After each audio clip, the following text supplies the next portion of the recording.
I'll show you how to create a group on Facebook. Facebook groups are fantastic for building communities, connecting with people who share your interests, or managing teams. Let's jump right into it. Before we begin, let's talk about why creating a Facebook group is a great idea. Share common interests, ideas, or goals with like-minded people. Use groups for team projects, clubs, or family events. Engage with your audience or customers in a focused space. With that in mind, let's get started. Open the Facebook app. Log in if you're not already signed in. Tap on the menu icon. It's the three horizontal lines, usually in the bottom right corner. Scroll down and tap on Groups. Tap Create Group. You'll find this button near the top of the Groups page, the plus icon. Tap now, Create a Group button from the bottom menu. Now, let's enter group details. Name. Choose a meaningful name for your group.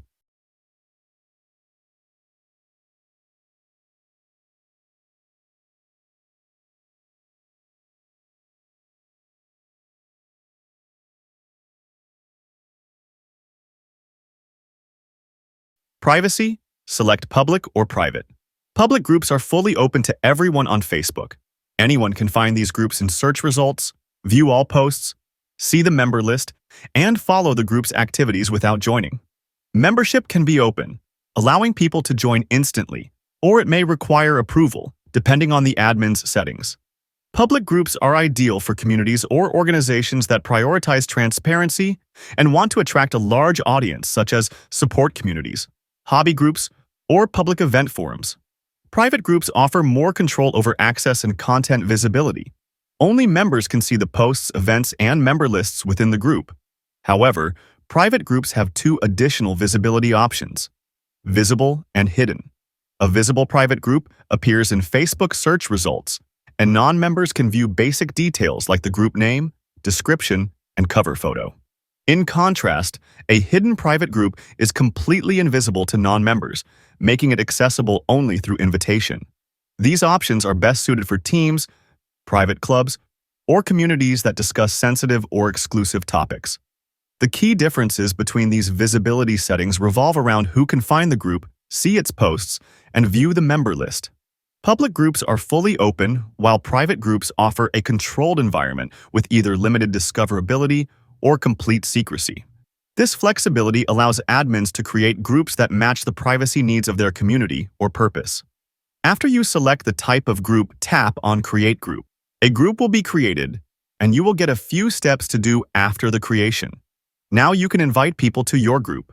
You can directly invite your friends or share the group link to your profile page. After this, tap Next.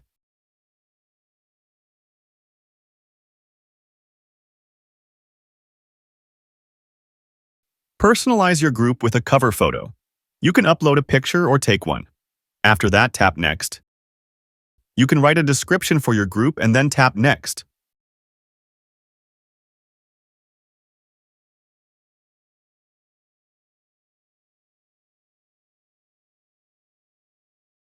Now you can create a post on your profile to announce the creation of the group.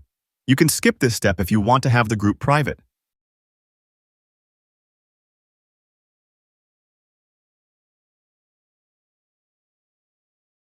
Tap Done. You are now in the group. Now that your group is live, here are some ways to manage it effectively. Tap on Manage and you can go into the settings of the group. You can add administrators, set group rules, approve members, and much more. And that's how you create a group on Facebook. Whether it's for fun, work, or a shared hobby, groups are an excellent way to connect. If you found this video helpful, don't forget to like, subscribe, and hit the notification bell for more Facebook tips. Thanks for watching, and I'll see you in the next one.